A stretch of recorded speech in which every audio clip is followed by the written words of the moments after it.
nossa reflexão gira em torno da cruz. A cruz de Jesus. Ou será que a nossa reflexão deveria girar em torno da morte de Jesus? A cruz é um instrumento. Talvez o mais correto seria dizer, nossa reflexão hoje gira em torno da morte de Jesus na cruz. Porque o evangelista foi muito claro ao relatar e dizer, e Jesus, tomando ele próprio a sua cruz, foi até o lugar chamado Calvário, e ali eles o crucificaram. A crucificação era uma pena de morte conhecida no mundo antigo. Jesus não foi o primeiro, nem o último, nem o único a ser morto numa cruz. Fiz algumas rápidas pesquisas sobre o assunto e há relatos de povos antigos que já tinham esta prática de condenar à morte os criminosos ou então os inimigos, pregando-os ou amarrando-os em postes, em árvores. Os inimigos do povo de Israel, por exemplo, os assírios e os babilônicos, os babilônios, eles já tinham essa prática. Também os persas, também o Império Grego de Alexandre o Grande, usou essa prática da crucificação. Mas, segundo os escritos, foram realmente os romanos que aperfeiçoaram essa pena de morte através da crucificação. E inventando ou preparando então as cruzes de diversas formas, para que nelas os criminosos, os condenados ou os inimigos fossem levados à morte. E aí, com o domínio dos romanos sobre o povo de Israel nos dias de Jesus, fatalmente a morte de Jesus aconteceria numa cruz. E por isso lá escreve o evangelista João, e Jesus, carregando ele mesmo a sua cruz, se dirige para o Gólgota.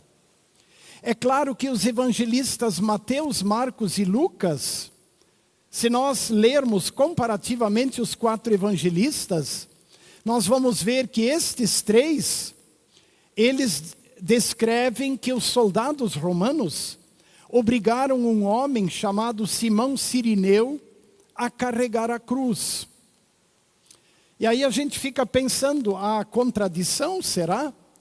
Já que João diz que Jesus mesmo carregou a sua cruz. Bom, é corrente o entendimento de que Simão, que era de Cirene, ele, no caso, ajudou Jesus a carregar a cruz até o Calvário. Ou seja, o cenário mundial estava preparado para que Jesus, verdadeiro Deus e verdadeiro homem, fosse sacrificado em lugar de toda a humanidade e viesse a ser crucificado, morrendo no alto de uma cruz. Se nós relembrarmos a profecia de Isaías, que foi detalhadamente lida hoje, Isaías capítulos 52 e 53, nós vamos observar que a profecia ela já aponta para esse tipo de morte por crucificação. Porque lá está escrito, tomou sobre si os nossos pecados, carregou a nossa culpa, carregou a nossa cruz, por assim dizer. Quando o profeta afirma que ele tomou sobre si, isso nos dá esse entendimento, ele carregou. Assim como ele sai lá da cidade de Jerusalém, carregando a cruz, isso já aponta. Também o fato de Isaías afirmar que ele foi traspassado pelas nossas transgressões. aponta exatamente para os pregos, os cravos, que traspassaram suas mãos e seus pés no alto da cruz. E também aquela palavra do profeta que afirma que o Senhor fez cair sobre ele, derramou sobre ele a iniquidade de todos nós. Também o Salmo 22, profecia através do rei Davi, também aponta para isso. Traspassaram, ele é mais explícito, traspassaram-me as mãos e os pés. Pois bem, tendo em mente e olhando a cruz de Jesus, vamos a algumas reflexões importantes neste dia em que nós lembramos a morte de Jesus. Eu separei 4. A primeira, a pergunta é: quem eram as pessoas que eram crucificadas?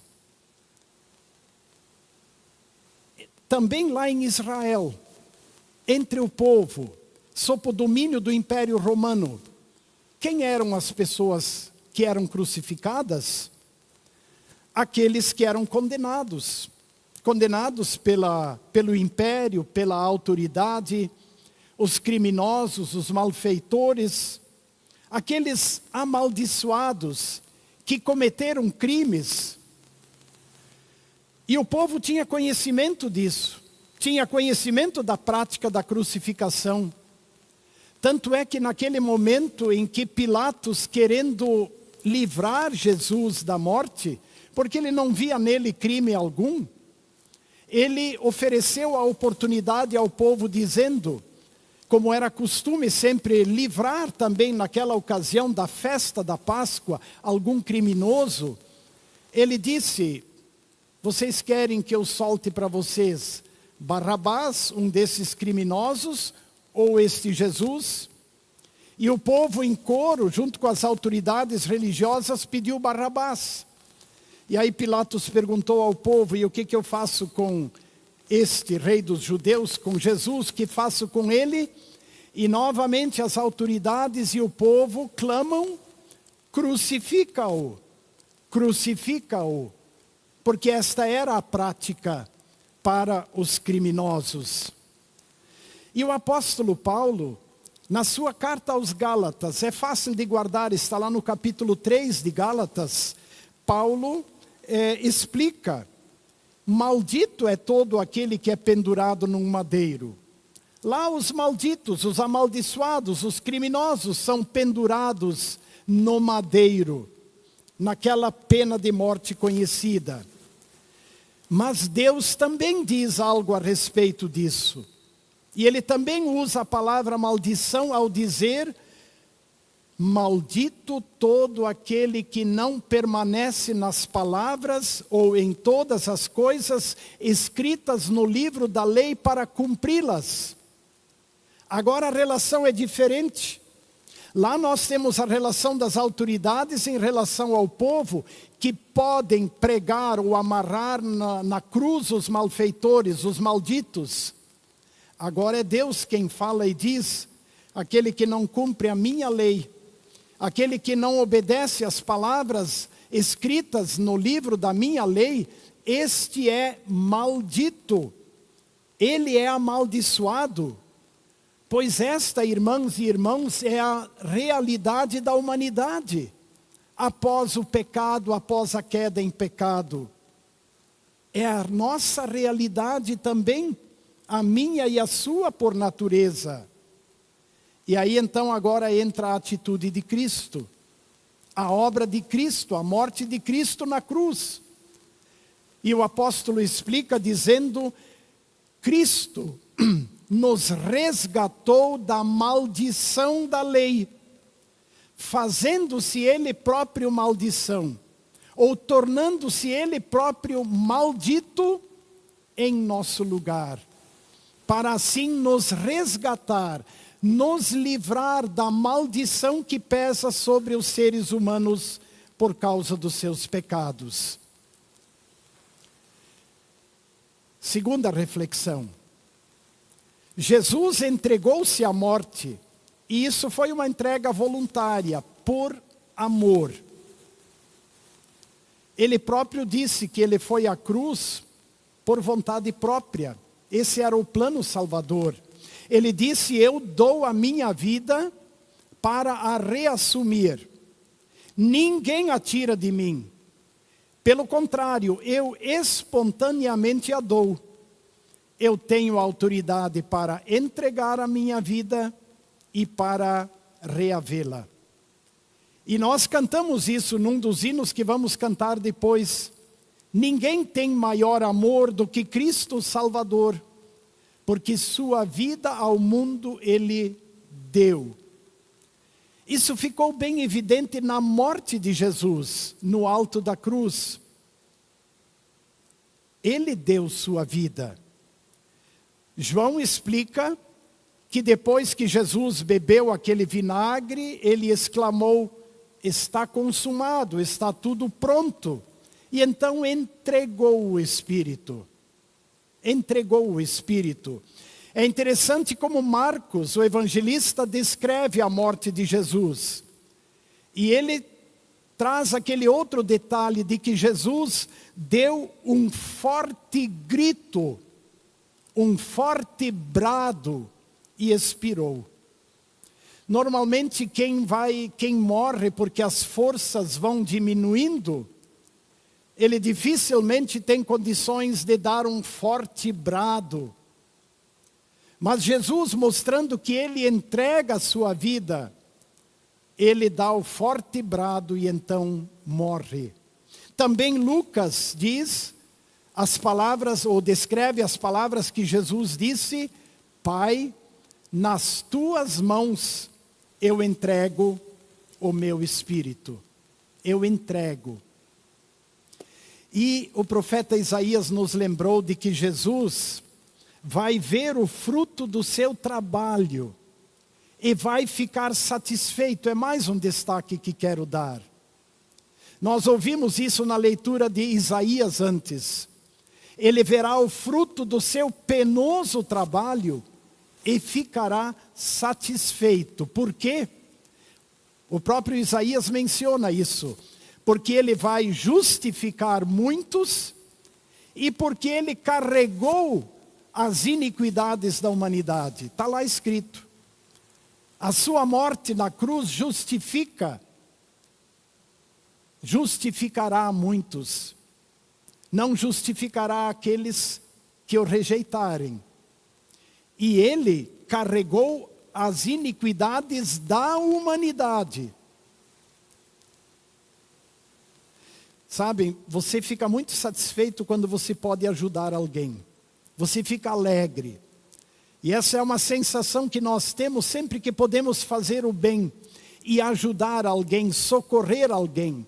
Por isso, quem ajuda o próximo sempre diz: o maior ajudado, o maior beneficiado sou eu, pela alegria de poder ter ajudado o outro.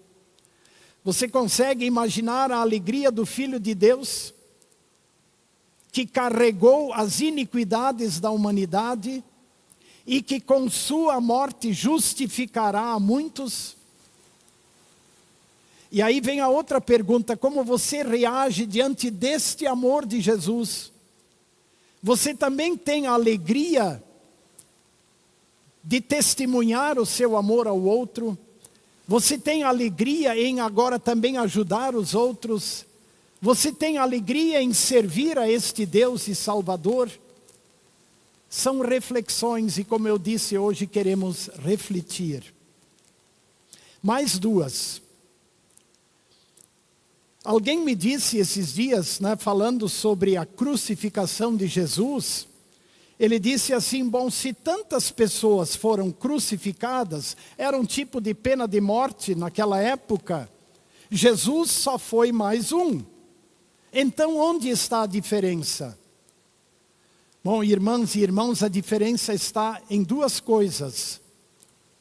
Primeiro, quem foi crucificado? Quem é este Jesus que foi crucificado? Ele não é como eu e você. Ele é o Santo de Deus. Sim, ele assumiu a natureza a meu e a teu exemplo, a natureza humana. Mas ele não pecou. Ele é o santo e justo, verdadeiro Deus e verdadeiro homem. Essa é a primeira coisa importante. E a segunda é por que ele foi crucificado. Quem é o crucificado e por que ele foi crucificado?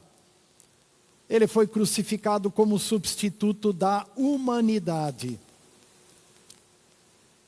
Já o salmista, lá no Antigo Testamento, Salmo 47, escreveu assim: ao irmão, verdadeiramente ninguém o pode remir, nem pagar por ele a Deus o seu resgate, pois a redenção da alma deles é caríssima, e cessará a tentativa para sempre.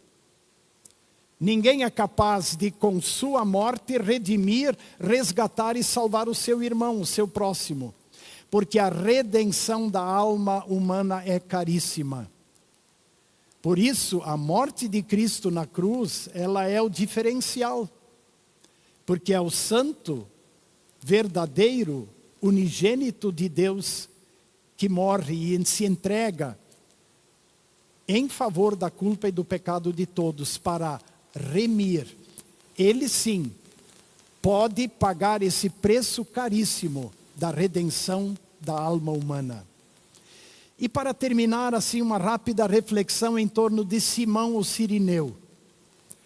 Fica aquela dúvida, bom, João diz, Jesus carregou a cruz, saiu levando a cruz. Depois os outros evangelistas dizem que Simão também carregou a cruz. Certamente Jesus a carregou e Simão o auxiliou a carregar a cruz. Jesus, antes de ir para a cruz, ele disse: se alguém quer vir após mim, negue a si mesmo, dia a dia tome a sua cruz e siga-me. E um pouco mais adiante, quem relata isso é Lucas, capítulo 9. Mais adiante, Lucas relata que Jesus disse: pois quem se envergonhar de mim e das minhas palavras, dele se envergonhará o Filho do Homem, quando vier na glória do Pai e dos santos anjos. Seguir Jesus, testemunhar o amor de Jesus, viver a vida que Jesus nos deu, às vezes nos traz a cruz. E cruz é tudo aquilo que nos afeta e nos toca por causa do nome de Jesus. Testemunhar o amor de Jesus aqui no mundo, muitas vezes nos traz a cruz. Nos traz a rejeição, nos traz às vezes o desagrado, como é que vou dizer, a reação negativa de outras pessoas, às vezes até zombaria. Testemunhar o amor de Jesus, viver a nova vida, exige de nós dedicação, esforço, empenho. Nós temos a mensagem da cruz. Nós vivemos e anunciamos a mensagem da cruz. E assim vivemos. E às vezes isto nos traz peso.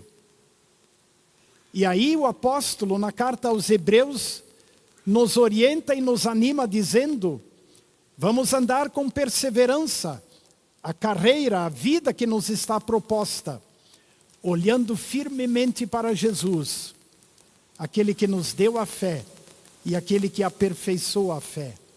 A igreja anda em meio à cruz. A igreja ainda não está na glória. Ela ainda está aqui. Ela é uma igreja que luta e ela sente a cruz. Mas ela segue em frente olhando para Jesus, aquele que carregou a iniquidade da humanidade. E a igreja então pode continuar em paz. Como escreve Paulo aos Colossenses, Jesus, com seu sangue, da cruz fez a paz, reconciliando consigo todas as coisas. Jesus fez a paz com o nosso Deus, pelo sangue derramado na cruz. Que estas reflexões continuem, porque elas são muitas, e que elas continuem no decorrer deste dia, para no próximo domingo explodirmos em alegria e júbilo, porque este que foi levado à cruz não ficou na cruz, mas ele ressuscitou, e ele garantiu: eu sou a ressurreição e a vida, quem crê em mim viverá. Amém.